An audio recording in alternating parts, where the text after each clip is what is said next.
Hello, everyone. Welcome back to Coaching the Bible. This is episode 234, season 5, episode 21. This week, we're going back to Beyond Sinai. After what I thought was a really great week and a great introduction to the idea of having conversations and discussions and interviews in the space of coaching the Bible, we're going back to what we were doing before in our progression through the second half of the book of Exodus, where we're looking at a framework and a structure of how one takes the people from the moment of Sinai and then forward. But a word about that conversation. I really appreciate the feedback and the comments from everybody who listened, who watched. I can tell you that from all the episodes that I've done over the last 4+ years, that episode had the largest viewership and the largest listenership. I don't get a massive audience in general, but I do want to appreciate that that's the case. And I want to thank Dr. Leitner for coming on and doing that with us. It was really illuminating conversation around the subject of the golden calf. There was much more that something just couldn't include in that hour-plus presentation. That said, it's definitely impetus and a trigger for the opportunity to do that again when it presents itself, hopefully, every few weeks or once a month, whatever it is, to bring people on who really can share perspective, who really have deep knowledge, who really understand at a very heavy and very deep level, and a very beautiful level, the different things that are going on in the Bible, in the different stories, and the different personalities and leaders that come across our vision and our lives to learn at a deep level. That was last week. But coming back to Beyond Sinai, structure that we had tried to put into place over the course of the second half of the book of Exodus, where we had shifted from the transformational moment at the revelation at Sinai, and we realized that something has to happen now. It can't always simply just be at Sinai. It has to move beyond Sinai. And so in the first week of this conversation, actually it started many, many weeks ago, we talked about how Jethro had come along and it talked about establishing infrastructure and systems around the law and around the legality of the society. But beyond that, we then talked about how Moses was taking them from the blueprint to the breakthrough and structuring out the rest of the systems of governance that Moses was putting into play. And then we talked about fueling the mission and how Moses inspired the buy-in and the participation of other people. We learned that over the course of time, Moses built a beautiful hierarchy of leadership and engagement with the population at a very high level, which got incredible amount of buy-in and ownership from the people. But that said, we still need more. And that's where this week's session on wearing the weight comes into play. Because without clear leadership roles, the system risks collapse. And so here we have to ask ourselves a couple of questions. How do you ensure that leadership isn't just effective in the moment, but that it's sustainable for the future? How do leaders embody their responsibility in a way that commands trust, that it ensures accountability, and that it really reinforces the mission's integrity? And then how do leaders ensure the mission outlasts the individuals leading it? We don't want it to simply be one generation. This has to be multi-generational. It has to be historical. It has to go on and on and on, which tells us why this idea about wearing the weight is the critical next step. And that idea of wearing the weight is the idea of the conversation around the priestly garments that appears in the second half of the book of Exodus. There's a whole long conversation that needs to be had and should be had about who should be the priests, who should be the high priest. We dipped a toe into the conversation last week when we talked about Aaron's role in the golden calf experience and perhaps the surprise that he's the one who's selected and chosen. But it's important to appreciate, leaving that part aside, that there's a role here that has to be played, and that role is going to be played by someone other than Moses, that we're going to split on some level the spiritual leadership from the political leadership, and we're going to split the worship that's going to take place in the tabernacle in the temple from the role of teacher, educator, leader. And that's really important to appreciate. And they'll understand then that what we have in the conversation that's brought into being around the priestly garments, that it's not just about priestly garments and therefore it's inaccessible and doesn't mean anything to the average person or to the average leader. We have to appreciate what's going on now is that we're shifting from simply being a charismatic, personality-driven type of leadership into something that's much more institutionalized, much more structured, much more formal. The high priest doesn't just carry that responsibility personally, he becomes a symbol of the collective accountability. He's going to own it. He's going to wear it for all time. The garments then reinforce that the leaders really don't just hold office. You're not just in a position. It carries weight, and it carries the weight of the people and their trust and their future. And so wearing the weight, this conversation is about how leaders step into their role in a way that says, I'm accountable for those I lead. I represent something larger than myself. And the mission depends on how I show up and what I symbolize. And we talked about showing up in this conversation a couple of years ago in Coaching the Bible. We talked about the entrance of the high priest with certain garments and the idea that there are certain bells at the bottom that announce his presence. We're not going to go into that detail of it, but that's what we're talking about here. The high priest's garments and the priest's garments symbolize the nation's values, the nation's mission, and the nation's vision. And what they wear and what they say and how they carry themselves impacts their ability to inspire and to lead. And so without actual clear leadership identification and accountability, the reality of all movements is that the movements will lose momentum, the teams will lose trust, and the missions will stall because it doesn't persist. It doesn't have that sense of how it goes on. It doesn't have the institutionalization. And what often happens is that you have a diffusion of accountability because there's nobody who's actually officially accountable. There's no one actually officially who's in charge. You can't look at a person and say, okay, he or she is the leader here. And because you can't, no one takes ownership, no one takes responsibility, and it falls. And so we're going to talk about really 4 leadership principles that relate to identity, symbols, and responsibility. And in exploring these 4 principles that relate to that, I think we're going to get a really good understanding of why this is a key and important and next piece in the puzzle in the process of building out Beyond Sinai. So principle number 1 is going to be leadership as a visible identity, how presence shapes perception. Number 2, leadership as accountability, carrying the burden for those you lead. Principle number 3 is going to be leadership as an emotional presence, how empathy builds trust. That's really important. And number 4, leadership as focus, how clarity protects against distraction. We'll talk about that as well. So number 1 here is leadership as a visible identity, the symbolism of the priestly garments. Again, what's going on here is we're not just building the building. We're not just building the temple/tabernacle, which we talked about at length over the first couple of weeks. Here we're moving into another aspect of it, which is running parallel to it, which is the priestly garment conversation. So the key insight first here with respect to the high priest garments is that they symbolize the leaders who are not just individuals, but rather that they represent the mission itself. The garments signal trustworthiness, authority, and credibility. And what we have to appreciate is that every aspect and every detail was purposeful. Nothing appeared on the body of a priest or a high priest that did not belong. And so the garments are symbols. You have to wear it well. You have to wear it. To appreciate that you can't just show up in, a t-shirt and shorts and be the high priest. It simply doesn't work. And so there's power in symbols. There's something that's called the halo effect, which was coined in the 1920s. The idea by someone by the name of Professor Thorndike. What happens is this. The halo effect is this. People instinctively judge leaders based on external cues like attire and posture and presence.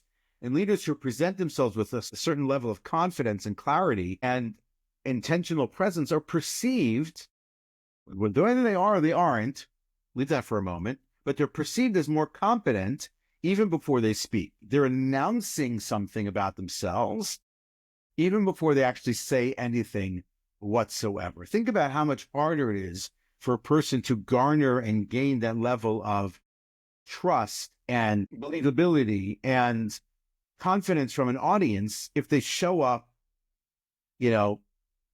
in soiled garments, if they show up covered head to toe in mud. It doesn't work. And so there's something very important about this idea of a halo effect that comes into play. There's also something else by the name of Amy Cuddy put into play called the power posing theory, which I really love the language of it. The power posing theory is leaders who physically step into their role through confident posture and assertive body language and purposeful presence influence both how others perceive them and how they perceive themselves. And so there's a level of seriousness that a person takes about themselves in this way. I remember years ago, 2008, I was a pretty young guy, actually, 2008, 17 years ago. And I was moving into a new role as a leader in a nonprofit organization, but I was fairly young. And most of the people I was dealing with were older than me by a good number of years, other teams, other organizations, other leaders. And my team itself was also fairly young. And so we made a conscious effort that we would always dress up whenever we showed up anywhere. We'd always wear a suit, male and female. We always dress very formal so that people would take us seriously and so that we would take ourselves seriously in those spaces, in those moments. There's a certain composure, a certain demeanor that came with it when we walked into a room looking a certain way. Our youthfulness and our age became less of a factor because we looked a certain way. We would do the same thing where we would take our laptops out and open them up exactly the same way. And that engendered a certain vibe and a certain energy and a certain perception of influence and assertiveness that we wanted to present. You could take real world leaders who appear a certain way when they walk into a room, certain severity perhaps that they take, a certain composure that they have.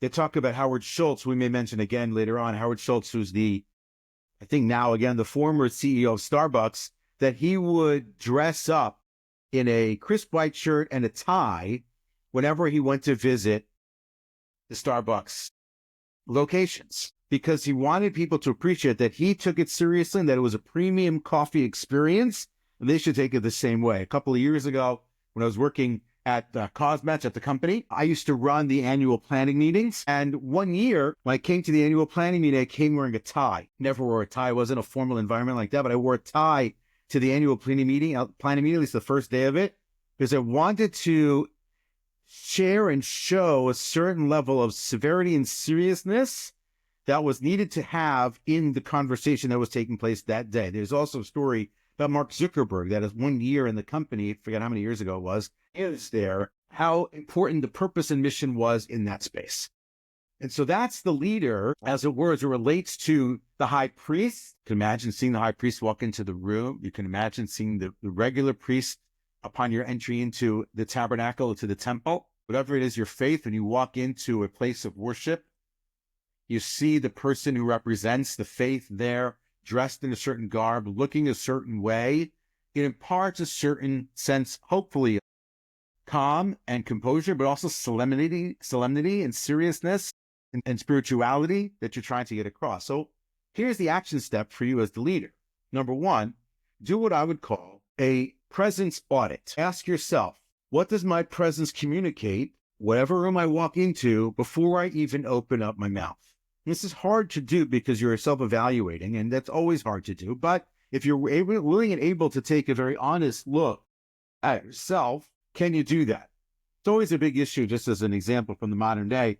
It's a senator from Pennsylvania, Senator Fetterman, who walks around in a sweatshirt and shorts. And when he does something, it's always surprising. When he outperforms, he's always outperforming because he looks like he just came out of the gym.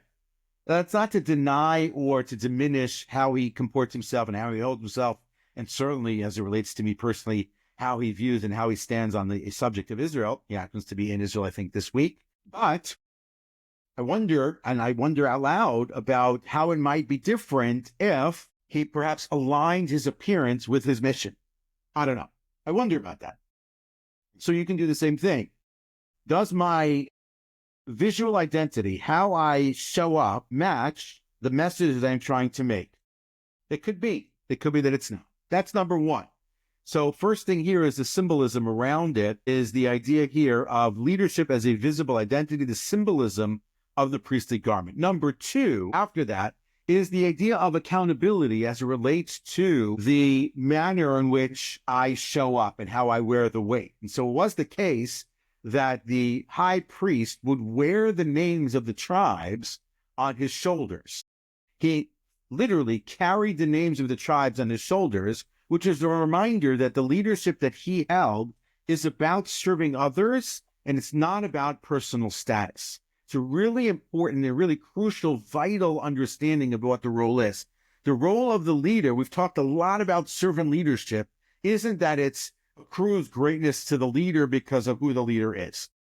It is something that relates to the burden and the privilege of leadership that comes to the idea of what we talked about, which is servant leadership. Servant leadership we talked about. Servant leadership is about prioritizing the well-being and growth of the other, of the team, of the community, of the family. Leadership is an act of service rather than an act of personal gain. And so you have to appreciate that there's this beautiful concept that is the burden of leadership. Literally the case with the high priest, that he was carrying the burden of the people on his shoulders. You have to appreciate that that's the case here. So really great example of this was a gentleman by the name of Alan Mulally. Alan Mulally was the CEO of Ford after Ford was about to post a $17 billion loss. And he instituted something called the red, yellow, and green system. If you're thinking red, yellow, green from the traffic light, you got it. The idea basically was that when directors of teams would present to the group about what was going on in their work, they had to show up as either red, yellow, or green. If it was going green, it meant that it was going really, really well. If it was yellow, it meant that they were still on track, but there were some hitches in the road. If it was red, that meant it was basically off track and they really needed help. In his first meeting, he showed up and everyone presented everything is green. And he said to them, it can't be that everything is green if we're about to post a $17 billion loss. It was simply that they were either embarrassed or uncomfortable or afraid of sharing where the glitches and the problems and the bottlenecks were. As it progressed, it began to be the case by week 3, finally somebody had said that we actually have a problem. He stood up and applauded. This is the commitment to resolving critical issues, but this is the commitment to the idea of accountability. He is accountable as the CEO. The directors are accountable for their teams. We talked about in last week's episode the idea that Moses is accountable to God for his team being the people of Israel. And when they mess up, as we said that they talked about the idea that they messed up in the story of the golden calf, then he is accountable and he is responsible for their behavior, even though he wasn't there when it happened. That's part 2. That's principle number 2 here. And so you have to ask yourself, leader, who are the names that are on your shoulders? Who are you carrying? Whose weight are you wearing? Who are you responsible for? If you have more people on your team than you're wearing on your shoulders, then you have a disconnect. And it's important to try to reconcile that. You have to then own the challenges. Can you and have you, when was the last time that you did take responsibility when things go wrong? Even if you didn't do it, it's your team, it's someone who reports to you, and they made a blunder or whatever it is, and so you're owning it even though you didn't do it. And on the flip side of that, relatedly, is championing those people, thank you, when they do something right and appreciate their value and that they're supported and that they're important and that you see the impact that they're having.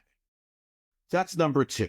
So again, first was the idea of the symbol of the priestly garments, really important, that idea of the halo effect, what it shows about my presence. Number 2 is the idea of the names that I'm sharing, that I'm wearing, that I'm carrying on my shoulders, the accountability factor.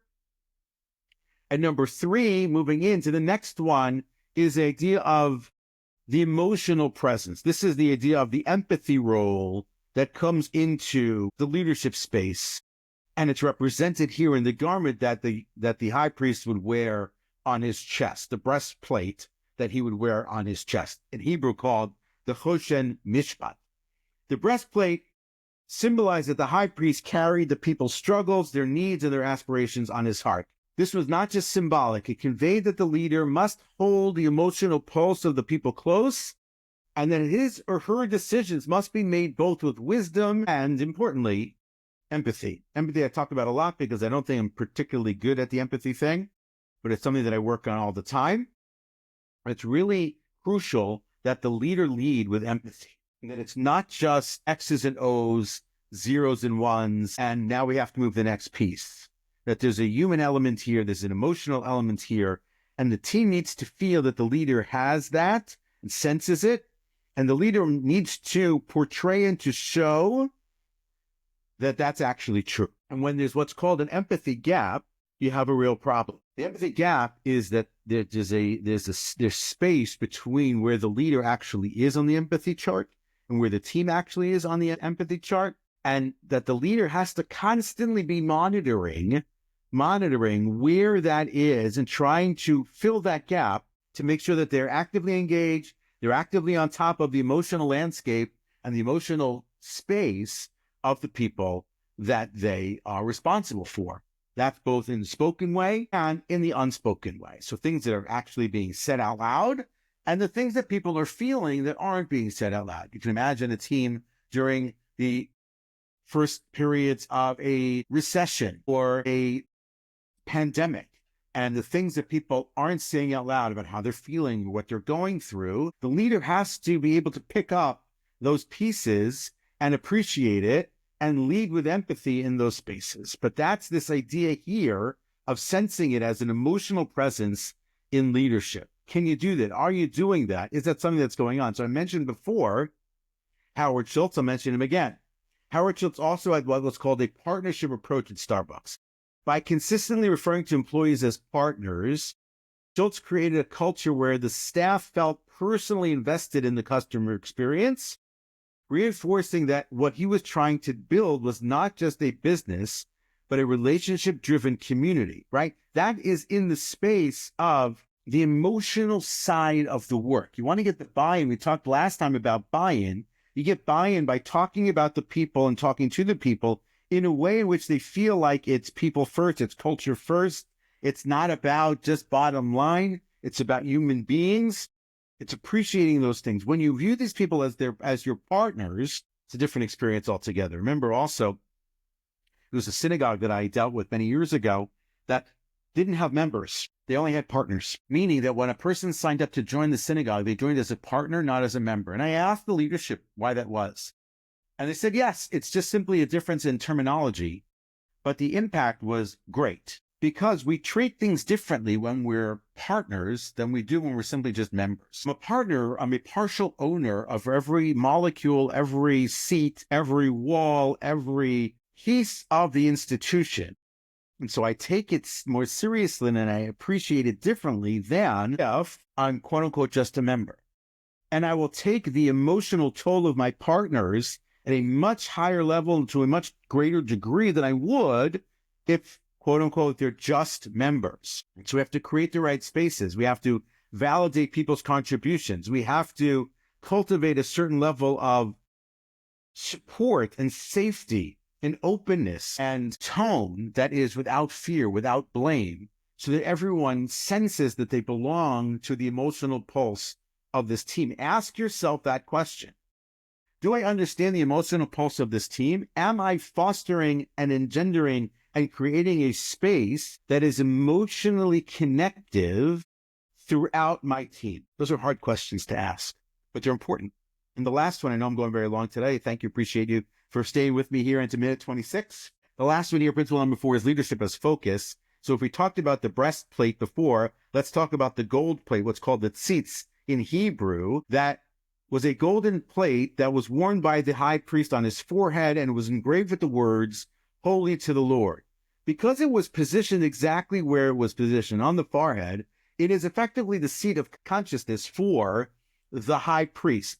This represented and was responsible and forced a level of mental clarity, focus, and purpose-driven leadership. It's on your head at every moment, at every point.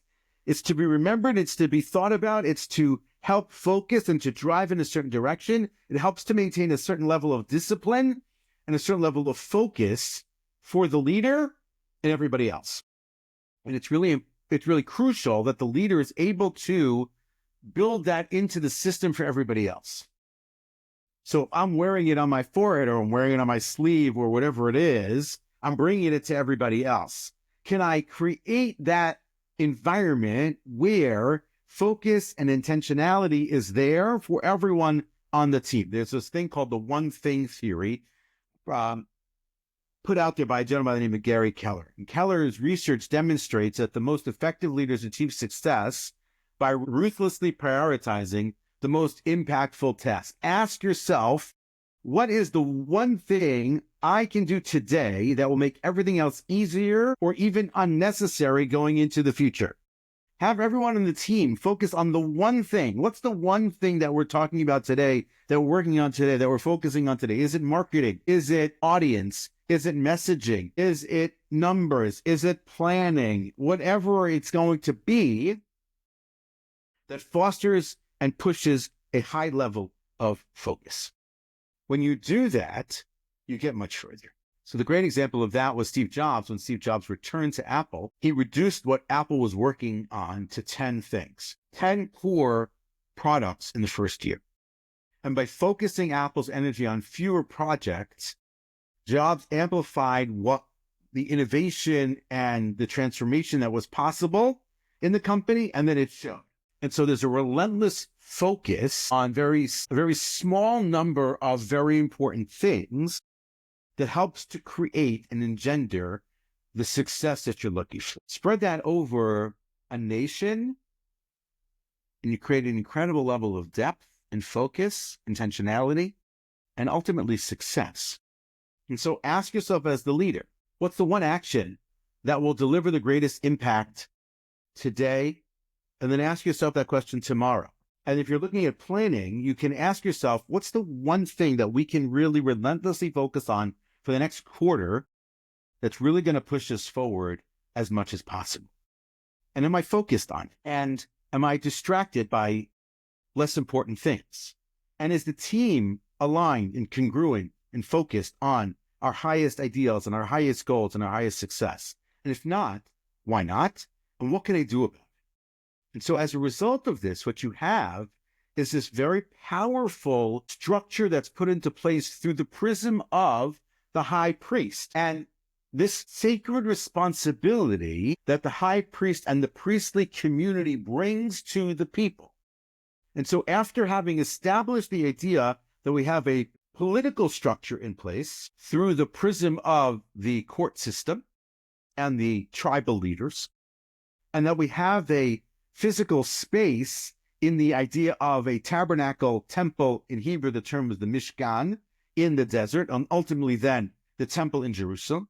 And then the third thing that we talked about was the idea of the buy-in from the people.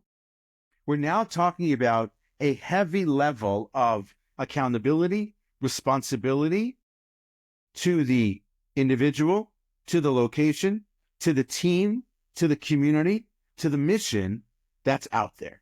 And so what ends up happening is that you now have a person that embodies the presence that's necessary for leadership, that is accountable, that shows the emotional investment that's necessary for this to work for him as the leader, but for everybody else as well. And then creating the space for the focus that ensures that the mission becomes and remains clear and undistracted. And so the garments play that role. The person plays that role. And so he's wearing it on his forehead, on his shoulders, on his heart, but it's also in every fiber of his being. And you appreciate that what's going on here isn't just simply about clothing. This is really leadership at the highest level. It's not any longer just about what you do, but it's very much about who you represent and what it is that you represent. So the true weight of leadership is that the leader carries the weight of their team's trust, that the leader carries the weight of their organization's values, that the leader carries the weight of the community's future. And that's what separates those who hold power, because there's a lot of people who have power, from those who bear responsibility. But true leadership isn't just about carrying tasks or responsibilities. It's about carrying people. It's about carrying their doubts and their fears and their failures. And all of it lives on your shoulders and on your heart.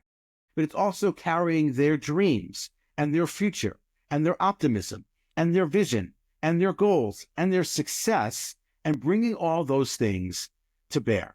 And leadership, ultimately, as we finish this out, is not about standing above others. It's about standing beneath them and carrying their weight with purpose and conviction. The high priest didn't wear his title. He wore his people. He didn't carry status. He carried their stories, their struggles, and their hopes. And he didn't just lead in the moment. He carried their vision of the future. That is what it means to wear the weight. So here's the final thought from an unknown quote. I'm not even sure it's actually a quote, but I really liked it. The weight of leadership isn't a burden, it's a privilege. And it's only heavy because it matters. That is Coaching the Bible for this week.